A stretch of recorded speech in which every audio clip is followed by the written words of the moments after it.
Donc, flèche blanche avec la touche Alt pour aller activer une des parties du masque transparent. Outil de transformation manuelle s'il faut pour agrandir. Est-ce que vous avez également ceci, quand vous superposez une des formes aux autres, ça fait des trous? Non, vous n'avez pas ça? Bon, ça peut arriver. Si tu l'as? Ok.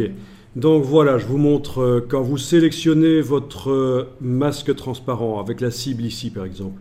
On va aller dans les options d'objet et on va décider, tiens, quand des formes d'un tracé transparent se superposent, est-ce que ça fait des trous ou est-ce que ça ne fait pas de trous?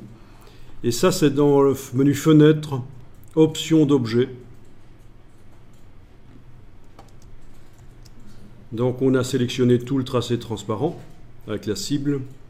Dans le menu Fenêtre, Options d'objet, vous allez demander de tout afficher. Et là, vous avez les options. La règle pair-impair ou la règle ici.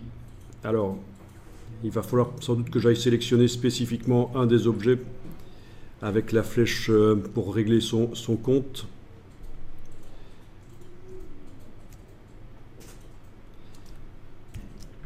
Et c'est pas grave, celui-là, je vais lui faire son compte d'une autre manière. Voilà. Oui, j'ai eu des objets un peu récalcitrants.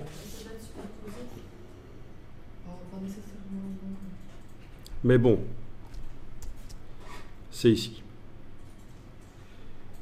Alors oui, il peut arriver qu'il faille également sélectionner un objet spécifiquement avec la flèche blanche et la touche Alt et aller inverser son sens de construction pour que ça fasse ou pas un trou. C'est un peu compliqué, mais je vais vous montrer un système meilleur après. Mais il faut connaître ça, il faut connaître ces deux choses dans les options d'objets, cette possibilité de demander que ça fasse des trous là où ça se superpose, typiquement pour des lettres. Il y a plein de trous dans les caractères typographiques. Ou pas. Et cette possibilité aussi avec la touche Alt d'aller activer une des formes ou l'autre et d'inverser son sens de construction.